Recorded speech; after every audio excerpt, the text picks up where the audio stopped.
Merhaba. Merhaba. Ne yapıyorsun? Şu elektrik yığınını bantladım. Onları kaldırdım öyle bir. Gidince bir elektrikçiye göstereceğim orayı. Dağıttım ya biraz fazla. Hı. Ondan sonra. Aküyü taktım. Evet, aküyü taktım ama daha marş basmadım. Korkuyorum çünkü. Bu arada bir giriş yapalım mı hemen? Yapalım. Tamam. Şöyle yapalım, gel. Kapıyı çekeyim birazcık. Araba geçer. Koş. Merhaba. Merhaba. Ne yapıyorsunuz? Ne yapıyorsunuz? Biz iyiyiz, bildiğiniz gibiyiz. Evet. Aküyü şarj etmiş bulunduk bu arada sadece. Başka hiçbir şey yapmadık. Şimdi bugün Tolga servise gidecek. Evet. Şimdi birazdan marş basmayı deneyeceğiz. Bir önceki videoda göndermiş olduğunuz, yazmış olduğunuz uyarılarınızı hepsini tek tek kontrol ettik. Ondan sonra bir aksilik görmedik. Ne mazot hortumlarında, ne mazot müşüründe, turboda bir şeyde. Hani kontrol ettim. Gözle görülür bir şey yok. Aynen. Zaten kabloları daha evveliyatından kontrol etmiştik. Akü şarjı olmadan önce Tolga birkaç sensörü temizlemişti ama akü yüzünden marş basmadığı için kontrol edememiştik. Durum Evet. ne değil bilmiyoruz şu anda. Bekle. Mikrofonları takmadığımız için sesimiz nasıl geliyor onu da bilmiyoruz. O yüzden bekledik. Zaten biz aküden kaynaklı olarak bir önceki yaptığım bütün denemeleri test edememiştim. Bekliyoruz.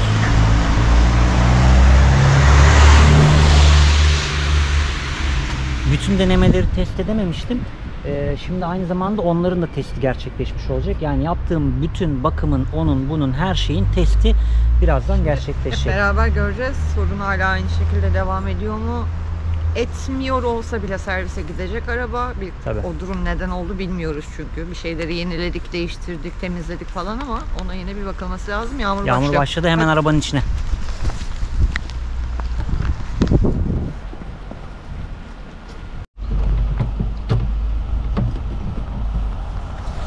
Bu arada bunu tutan vidalar var normalde. Şurada. Bu vidaları takmayın arkadaşlar. Olası bir durumda acil müdahale için burayı hemen kaldırmanız lazım. Vidalar sizi çok zorlar. O yüzden aklınızda olsun, o vidaları sakın takmayın. Zaten onun üstlerine bir paspas biniyor. Evet.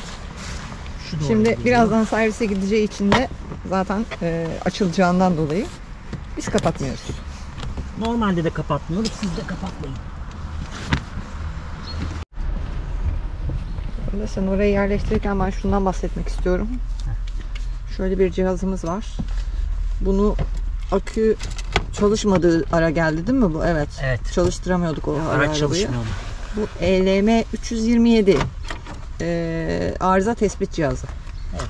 Bunu takarak denediğimizde de yakıt neydi? Kodunu hatırlayamadığım bir kodla beraber. Turbo yakıt sensörü diye arıza vermişti. Evet, bir sensör arızası vermişti. Onları falan temizledik. Onun haricinde başka bir detay vermemişti arkadaş. Şunları şuraya koydum. Botlar, ayakkabılar, terlikler. O tasmaları da bana ver. Bu arada marş basmadan önce içerisini topladık demiştik size. Evet. Göstermedik arka tarafı. Banyodaki her şey dahil çıktı. Evet, yatak altı, buradaki dolaplar, halılar, malılar, mutfak, her şeyi boşalttık. Evet. Şurada üst tarafta birkaç ıvır zıvır var. Onlar da düşmeyecek, devrilmeyecek şeyler. Şimdi marşla mı deniyoruz? Çalışma sesinde bir tuhaflık vardı. İki önceki videoda sanırım onu da yansıtmıştık ekranlara. Önce çalışma sesini test ediyoruz.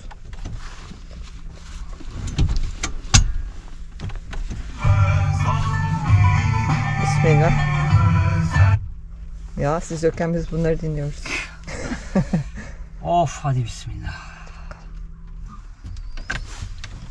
Sen oradan aynadan da görebiliyorsun bu arada egzozu değil mi? Evet. Çok tereddütteyim. Aha. Duman atmadı. Çalışması da normal çalıştı gibi. Evet, garip bir ses yok. Titreşim ve zorlanma yoktu. Gaz versene.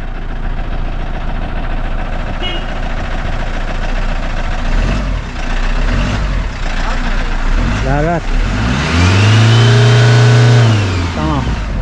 Duman yok.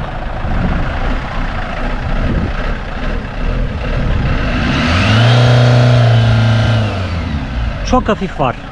Ama o da çok dip gaz verdiğin için oluyor. Çok yağmur yağıyor, içeri geliyorum. Dip gaz vermedim. Yarım gibi yaptım ama normalde arıza yaşadığımız zaman o gaza dokunduğun anda böyle simsiyah Direkt bacadan, marşla birlikte yapıyordu. soba bacasından çıkar gibi böyle çok büyük bir siyah duman çıkıyordu. Çok azıcık bir şey gözüktü sadece. Evet. O da muhtemelen çalışmadı ya. O dönemki kurum vesaire bir birikmesi olabilir. Ama tabii ki hazır çalışıyorken şimdi ben bir iki test yaparım burada. Ya da duman atmadı, hiç teste sokmadan yapıştırayım. Yani, mesafeyi kısaltırım. Yolda bir şey olsa bile kenara çekerim. en azından şu an itibariyle çekici masrafından kurtulmuş bulunmaktayız. Evet. Senin cüzdanın falan yanında mıydı bu arada? Denemek Yanımda. için indiğimiz için aşağıya. Montun cebinde olduğu için yanımda. Telefonun. Telefonum yanımda. Evet, cebimde. Her şey varsa sen git. Evet, ben gideyim. Arkada zaten kontrol edeceğim bir şey yok. Ben gelemiyorum. Max yukarıda. Max yukarıda, sen bir de Max'i tuvalete çıkartman lazım. O zaman siz hep beraber gidin. Bana da haber vermeyi unutmayın. Veririz. O zaman çok hızlı bir gelişim oldu. Evet. Ya servisi de aramadım çalışacak mı çalışmayacak mı diye. Tabii çekici falan düşünüyorduk biz o yüzden. En kötü bırakırım oradan. Yani saat erken. Bir baksınlar ya. Hadi gidelim bakalım neler olacak. Hadi bakalım. Ben ineyim öyle. Tamam hadi in. Görüşürüz. Hadi görüşürüz. Kendinize dikkat edin. Dikkatli gidin. Yolda falan bir sorun olursa duman atma falan. Kontrollü gideceğim. Yapacak bir şey yok, mecbur.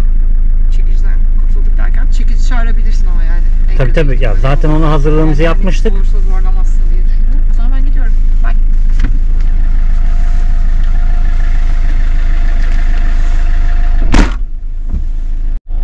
Evet, Gülden'i gönderdik. Ben de telefonu o ara taktım. Bir şeyler konuştuk Gülden'le. Şimdi bir yol tarifi yapalım. 25 kilometre diyor. Bakalım. Evet, 25 kilometre. O zaman ayrılamayanlar da bugün. Görüşürüz. Şimdi yoldan kısa bir şeyler göstermeye çalışacağım ben size. Kendinize dikkat edin. Evet, şimdi sağdan ufak gidiyorum. Bakalım 3. vites 2500 kilometrenin altında 50 ile Mudanya rampasını tırmanıyorum şu an. Şu an için herhangi bir kara duman vesaire yok. Beyaz duman da yok. Zaten beyaz duman tek bir sefer yapmıştı. Ondan sonrasında beyaz duman hiç yapmadı. Aynaları ayarladım egzoz çıkışına doğru. Rampayı çıkarsak zaten Bursa'da, yani servise gideceğimiz bölgeye kadar düz yol. Çok bir problemimiz yok. Göstergelerimiz gayet normal. Aracın sesi gayet normal. Hatta turbomuz biraz sesli çalışıyordu. Şu an turbonun sesi de normal geliyor. Ve çekişi de ona göre geliyor. Bakalım. Yağmur başladı. Şansımıza sabahtan beri yağmurlu.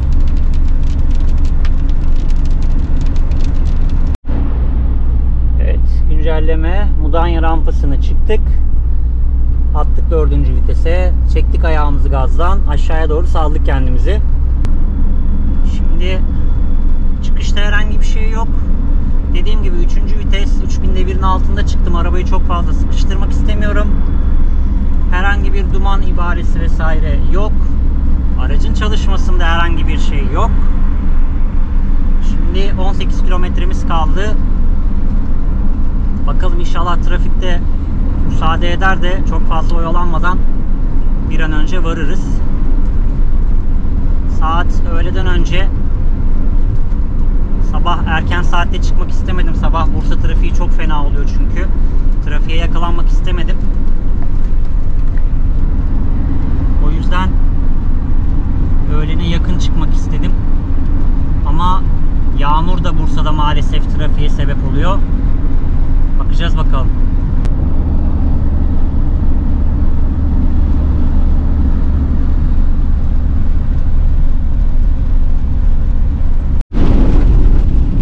Evet, yeniden güncelleme. Hoppa. Geçidin oraya geldik. Geçit diye bir semt. Şu ana kadar herhangi bir sıkıntı yok. Ufak ufak devam ediyoruz. 13 kilometre kaldı. Sakin sakin. Hafif bir trafik var ama akıcı. O yüzden çok yormadan arabayı, devri çok sıkıştırmadan, aracı çok sıkıştırmadan devam etmeye çalışıyorum dostlar. Burası da geçit. Önceden burası çok kötü kokularla anılırdı.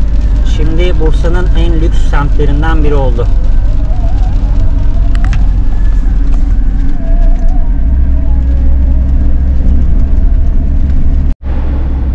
Evet, tekrardan ben.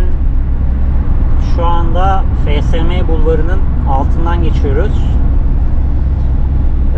Yine bir problem yok. 3. vites, 4. vites aralığında trafiğe de aksatmadan ve kendimi de riske etmeden devam ediyorum. Şu an buralar FSM tarafı, Esentepe, Bağlarbaşı diye geçiyor bu bölge. Böyle ufak ufak devam ediyoruz. Herhangi bir duman sıkıntımız yok.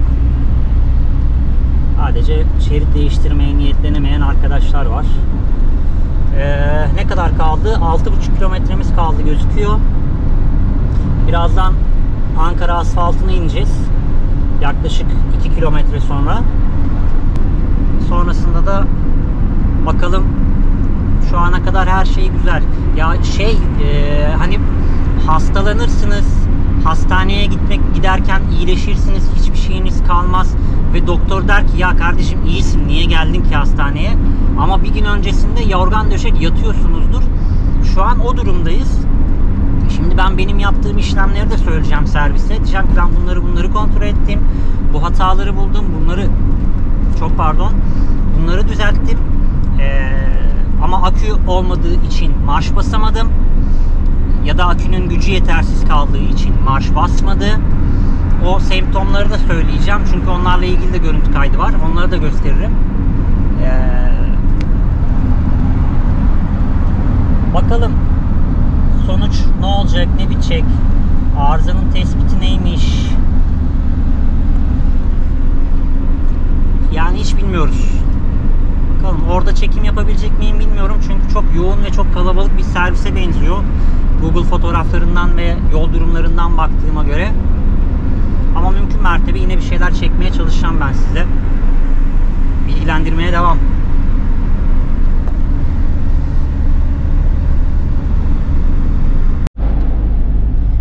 Bu da meşhur Timsah Arena. Bursaspor'un yeni stadyumu. Biraz önce de gördüğünüz yapılan kural ihlalini. Ve şu anda indiğimiz caddede dostlar, Bursa'yı bilmeyenler için söylüyorum, Ankara asfaltı. Karşı tarafta geliş şeridi de İzmir asfaltı diye geçer. Ama Bursalılar buraya genelde Ankara asfaltı der. Hava çok kötü. Size Uludağ manzarasını gösteremiyorum. Bakalım neler yaşayacağız. Şimdi trafiğe giriyorum. Kendinize dikkat edin. Evet, hemen sol tarafımız Sıra Meşeler ve Atatürk çiftliği. Aynı zamanda da size egzozlu tarafını da göstereyim. Herhangi bir sıkıntımız yok. Yola devam ediyoruz. Şimdi az ileride Kültür Park var. Yine sağdan 50-50, 60-60 kontrollü bir şekilde gitmeye devam. Evet. Yola katılımlara da dikkat etmekte fayda var. Orta şeride atalım kendimizi.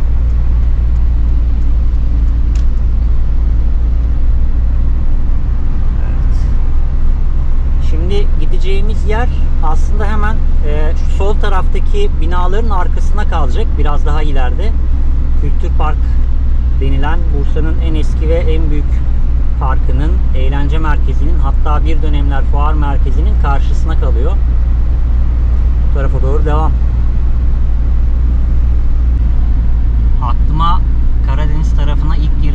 yorumlar geliyor. Birçoğunuz izlediniz. Şavşat'ta ön yay kırdık. Şavşat'tan Trabzon'a kadar sağ şeritten 40-40-50-50 devam ettik. Çok yorucu bir güzergahtı bizim için. Evet, Kültür Park göründü. Şimdi Ankara asfaltından ayrılacağız.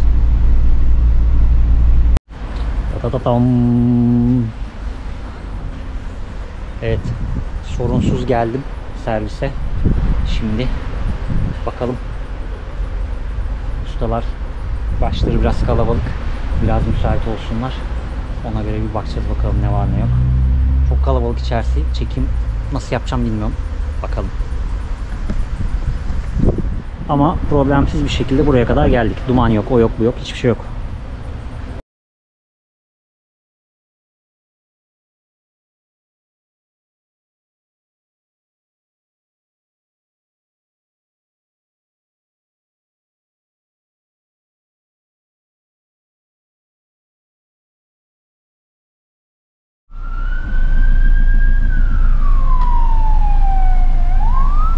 Evet sevgili dostlar, ortalık biraz karıştı. Şimdi birazdan yayına devam edeyim. Evet, sıkışık Bursa trafiğinde ambulans ilerlemeye çalışıyor. Şu fermuar düzeni yayılmayı bir türlü yapamıyoruz maalesef. Bak. İnsanlarımız çok eğitimsiz ya. Aşırı. Neyse, konumuza dönecek olursak. Şimdi şöyle yapayım. Şöyle biliyorsunuz araba marş basmıştı evin önünde. Ustaya gittik. Ondan sonra ustaya önce yaptıklarımı anlattım. Arabanın neden çalışmadığını anlattım. Ondan sonra hepsine tek tek baktık. İçerisi çok yoğundu. Çok güzel vakit ayırdı. O yüzden ayrıca teşekkür ediyorum kendilerine. Usta baktı, kontrol ettik beraber. Yapılan işlemleri söyledim. Dedi ki evet iyi yapmışsın ama dedi senin dedi akün bitik. Nasıl yani dedim. Bak dedi bu araçlar dedi akü dedi eğer tam veriminde değilse dedi, yani akünüzün ömrü yavaşladıysa ve bitiyorsa dedi araçta dedi sıkıntılar çıkmaya başlar dedi. Bunlardan bir tanesi de dedi duman ve özellikle dedi beyaz duman. Çünkü dedi sizin dedi araçlarınızın enjektörleri akü güçlüyken dedi verimli çalışır. Akünüz zayıfladığında enjektörler tam anlamıyla çalışmaz. Doğal olarak yanma odasında olması gereken yanma işlemi gerçekleşmediği için aracınızın çalışması değişir. Aracınızın duman atma sorunları olur. Geç çalışma, özellikle akünüz artık iyicene bittiyse çalışmama, sarsıntılı çalışma, ki bir önceki videoda zaten o görüntüleri ben size izletmiştim. Sarsıntılı çalışmaya kadar dedi bu iş gider. Akünü dedi değiştir. Olay dedi ortadan kalksın. Bizim akümüz 5 yıllıktı. Akümüz ilk aldığımız yıl, daha doğrusu yapım aşamasına ilk başladığımız zaman serviste bir beklemeden kaynaklı olarak boşalmıştı. Akümüz boşaldığı için işte şarj edildi ama tam randıman hiçbir zaman vermedi. O normalde akü ışıkları var ya, o akü ışığı hiçbir zaman tam anlamıyla çalışmadı. Ondan sonra biraz da size yol göstereyim, hep ben olmayayım. Şu anda buralar Bursa, bu izlediğiniz yer. Üst taraflar Çekirge diye geçen bölümler. Konumuza gelecek olursak tekrar. Akümüzün ömrü bittiği için o sıkıntıyı yaşamışız. Şu an dedi aracın dedi işte marş bastık, çalıştırdık aracı falan, dinledi, etti, baktı. Şu an dedi aracın çalışması gayet normal. Akü değişiminden önce söylüyorum bunları. Aracın çalışması gayet normal. Herhangi bir vuruntu, şıkırtı vesaire vesaire herhangi bir sıkıntın dedi yok. Gayet güzel çalışıyor. Akünü değiştir dedi. Problemin ortadan kalksın dedi. Biz de akümüzü değiştirdik. Sadece. Ama yağ bakımım da geldiği için yağ bakımım yapıldı. İşte kış aylarına giriyoruz. Antifriz değişimim yapıldı. Böyle ufak tefek bakımlar yaptık. Aklıma takılan birkaç soru vardı. Onları sordum. Onların cevaplarını aldım. Yani arkadaşlar yağ bakımı ve akü değişimiyle bütün işi çözmüş oldum. İnanılmaz korkuyorduk. İnanılmaz tedirgindik. Gülden'e daha haber vermedim. Sadece usta çok fazla bir problem olmadığını söylüyor dedim Gülden'e yazışmalarda. Şimdi direkt sürpriz yapacağım ona. O da çok merak ediyordu. Geldiğim gibi zaten sağ salim geldim sıkıntısız bir şekilde diye mesaj atmıştım ben ona. Ondan sonra öyle yani. Şimdi şu izlemiş olduğunuz trafikte Mudanya'ya doğru gitmeye çalışıyorum.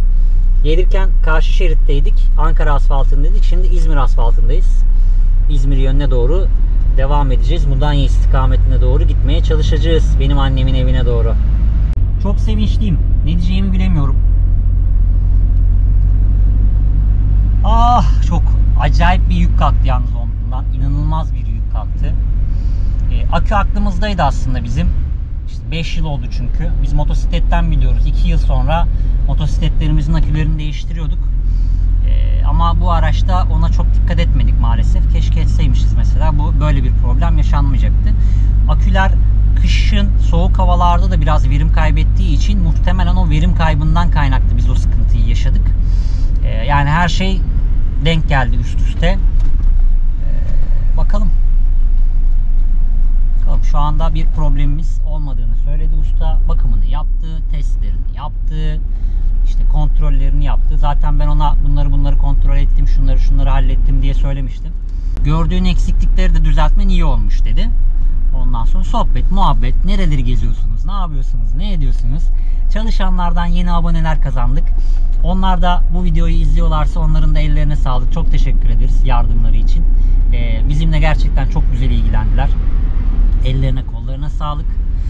Yani çok korkulu olarak girdiğimiz servisten ki biliyorsunuz çekiciyle gitmeyi planlıyorduk.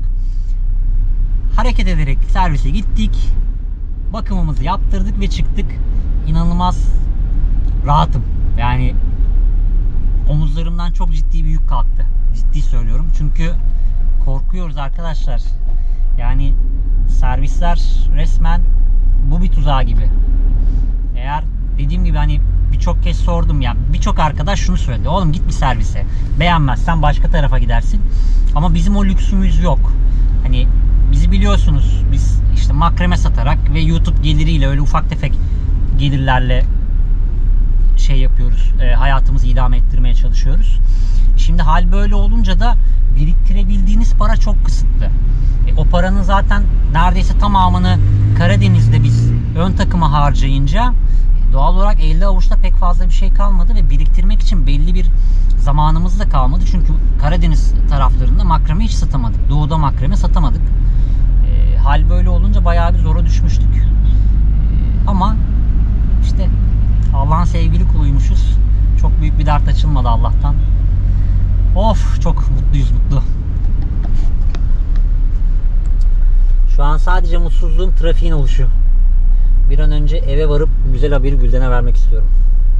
Onun da suratını çekeceğim size. Bakalım nasıl olacak.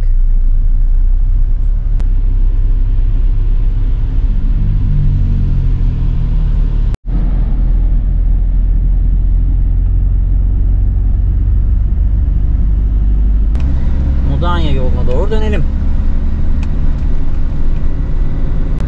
Güzel oldu, güzel. Vallahi çok güzel oldu. Aşırı güzel oldu. Aşırı rahatladım.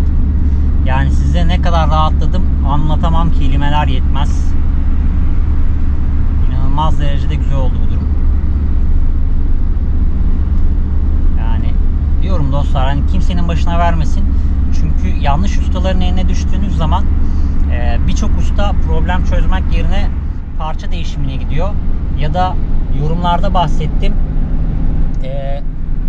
Cihazdan arıza kodunu sildiği zaman arızanın bittiğini falan zannediyorlar bazı ustalar.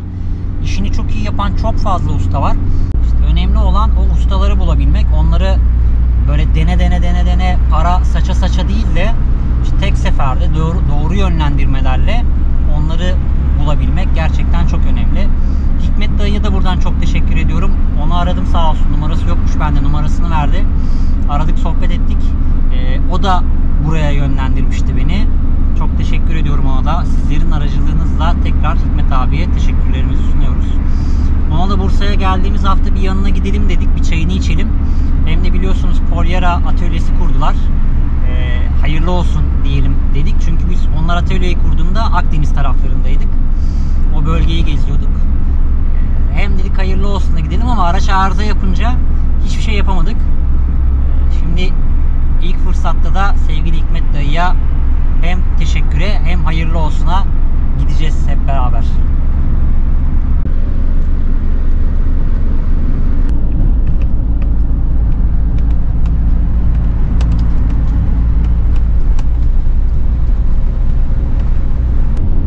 Şimdi Mudanya rampasını da tırmanıyoruz. Gayet sıkıntısız, dumansız, akarsız, kokarsız. Şöyle aynı anda iki görüntüyü de vereyim size. Tepede gördüğünüzde Mudanya Devlet Hastanesi. Şimdi bu araç önümüze atlamadan sakin sakin Mudanya ile birlikte müthiş bir deniz manzarası sizleri bekliyor olacak. Şansınıza hava da açmış. İşte.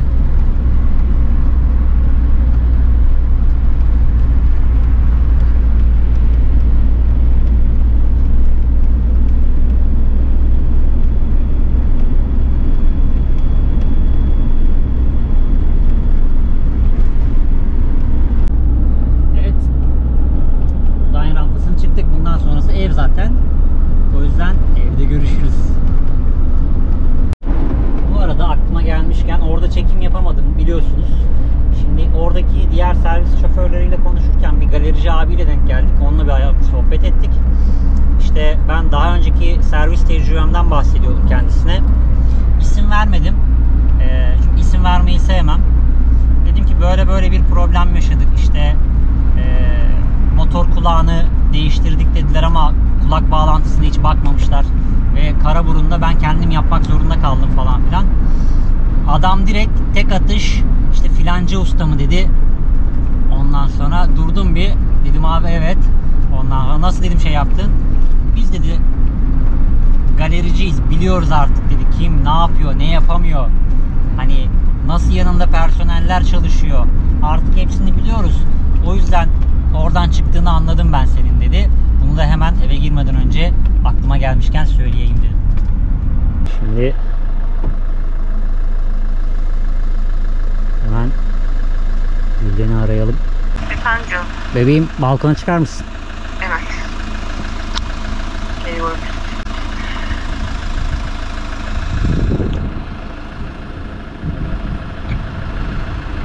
Ne yaptın? Arabayı satabilip de mi geldin?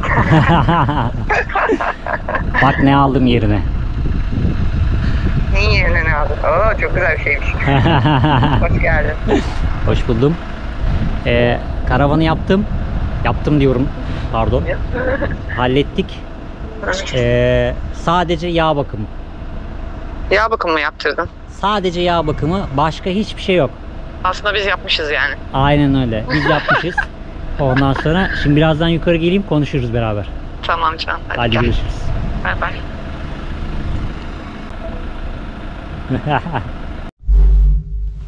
Evet. Bakalım. Şimdi Gülden'i yakından göreceğiz. Çok anlayamadım. Hiçbir şey anlayamadım. Uyuyor muydu acaba? Acaba uyuyor muydu bilemiyoruz. Şimdi hep beraber Gülden'in şaşkın suratıyla beraber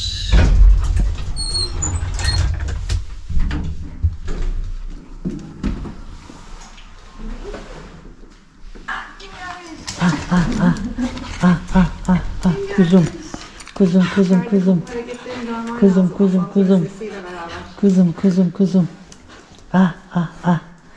Ay. Ne yapacağını şaşırdı. Ay. Hadi içeri gidelim hadi. Hadi içeri gidelim. Buyuralım efendim. Olanlara inanamazsın. Hemen bakıyorum orada bekleyene. Allah'ım. Bu da Osman Efendi. Osmiş. İçeri yerleşelim. Birazdan geliyoruz yanınıza. Şarj da bitiyormuş. Evet. Atlamak istiyorum. Şöyle güzel bir manzaradan hepinize Merhaba. tekrar merhaba. Max Paşam bir yerleşsin. Manzara yerimizi seyredecek orada. Evet. Biz de yerimizi alalım. Biz de yerimizi alalım. Şöyle. Şimdi ben arkadaşlara bahsettiydim. İşte neler oldu, neler yaşandı vesaire vesaire. Ama yine kısaca bir özet yapacak olursak, biz araç arıza yaptıktan sonra çalışmayınca, işte biliyorsunuz hava filtresini değiştirdim. İşte kabloları kontrol ettik.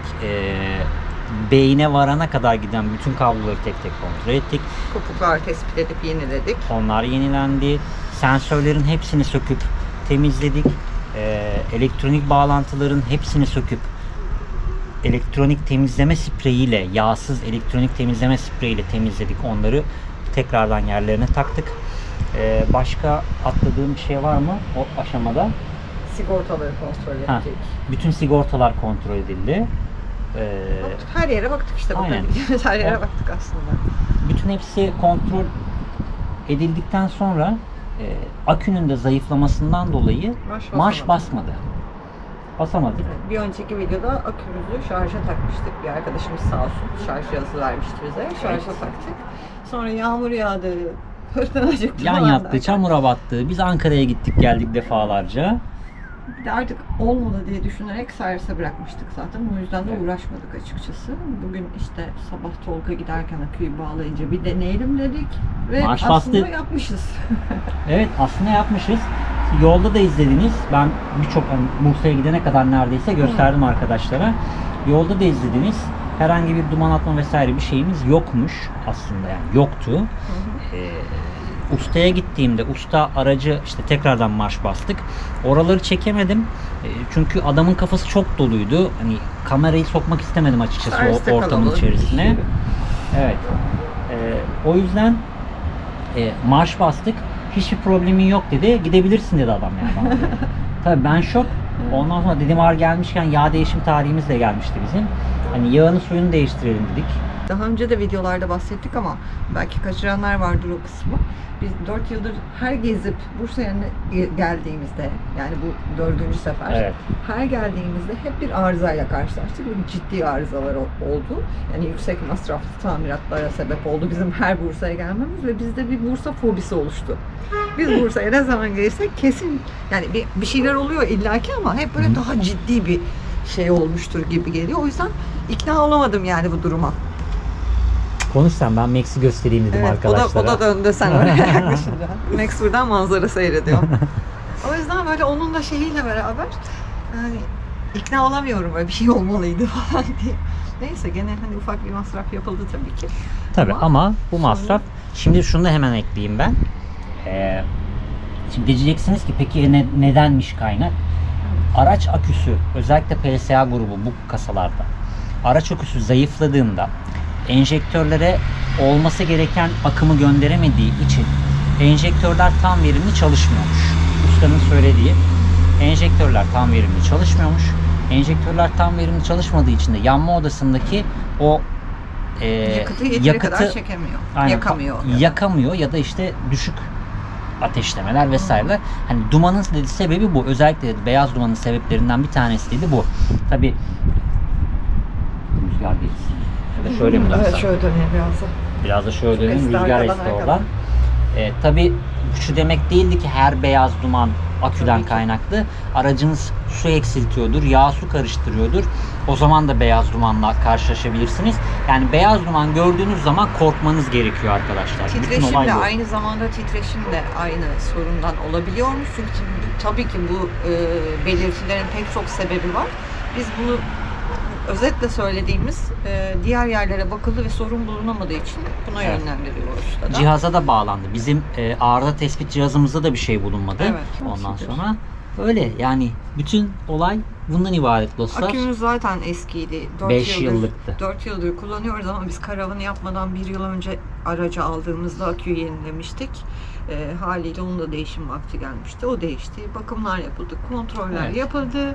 Şimdi kışa girdiğimiz için antifriz vesaire her şey eklendi. Şimdi yola çıkmaya hazırız. Evet. Ama bu videoda çekmeyeceğiz tabii ki. Ama çıkamayız çünkü karavanın içi bomboş. Evet, mutfak malzemelerine varana kadar. Hiçbir şey yok. Şimdi burada birazcık işte eşyalarımızı yıkayıp yeniden bir kısmını yerleştireceğiz. Çünkü işte o boya badana yenileme kısmına Evet. gireceğimiz için bir kısmını yerleştirip bir kamp falan yaparız bir sonraki videoda. Bursa'nın güzel bir yerine gideriz bakalım. Evet. Şimdi onun heyecanıyla beraber hemen mutfak eşyalarını yıkayalım, biraz bir şeyler yıkayalım falan işlerine girişiyoruz biz. Aynen. Evet, böylelikle bu sıkıntımızı da aşmış olduk. Evet. Çok düşük Bir bir saniye. pardon. Saçımı çektim. Çok düşük bir maliyetle güzel bir servis kazanmış olduk. Evet. Servisin adını ben bu. söylemedim ama eğer sorarsanız yönlendirme Evet. yaparım. Bursa'da ihtiyacınız olursa artık Evet. güvenilir bir servis bulduk. Aynen, gayet başarılılar. Öyle işte dostlar. Bilmiyorum, bitirelim mi videoyu? Çok üşüdüm. Bitirelim. Çok soğuk dışarısı. Bugün bir anda 10 dereceye düştü hava. İçeride Tabii çekim Max'in hiç yapacaktık. umru değil. Aslında size içeride nasıl evi dağıttığımızı gösterecektik. Karavanın eşyalarını komple burada odaya koyduğumuz için evi bir güzel dağıtmış olduk ama ışıklar çok böyle pat pat pat Evet. yaptığı için Gözünüz çok orada ağrımasın çekemedik. diye çekim yapamadık orada. Öyle dostlar. Bir sonraki videoda güzel manzaralara hazır olun. Geliyoruz. Görüşürüz. Görüşürüz.